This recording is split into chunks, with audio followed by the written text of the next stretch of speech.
இந்த லிஸ்ட்ல எனக்கு ரொம்பவே பிடிச்ச படம்னா இந்த படத்தை தான் சொல்லுவேன். இந்த படத்தோட பேர் என்னன்னு பார்த்தீங்கன்னா தி சரோக்கர் அண்ட் தி ஒயிட் ஸ்னேக். தமிழ்ல வந்து தி போதிதர்மா அண்ட் தி ஒயிட் ஸ்னேக் அப்படின்னு சொல்லுவாங்க.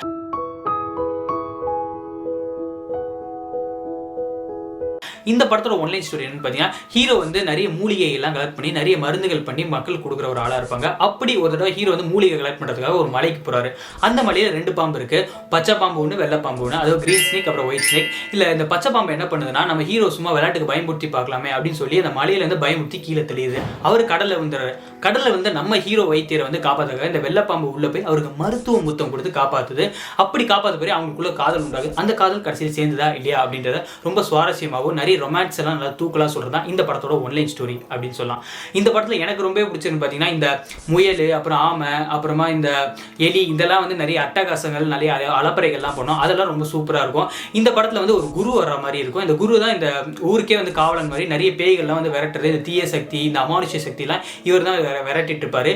இவர் கூட ஒரு சிஷியன் வர்ற மாதிரி இருக்கும். அந்த சிஷியனுக்கும் நம்ம பச்சை பாம்புக்கும் ஒரு ஃப்ரெண்ட்ஷிப், அதுக்கப்புறமா ஒரு லவ் வர்ற மாதிரி காமிச்சிருப்பாங்க. அதெல்லாம் ரொம்ப சூப்பராகவும் ரொம்ப காமெடியாகவும் இருக்கும் அப்படின்னு சொல்லலாம். இந்த படத்தில் எனக்கு ரொம்பவே பிடிச்ச ஒரு எமோஷனலான ஃபைனல் சீன் ஒன்று இருக்கு.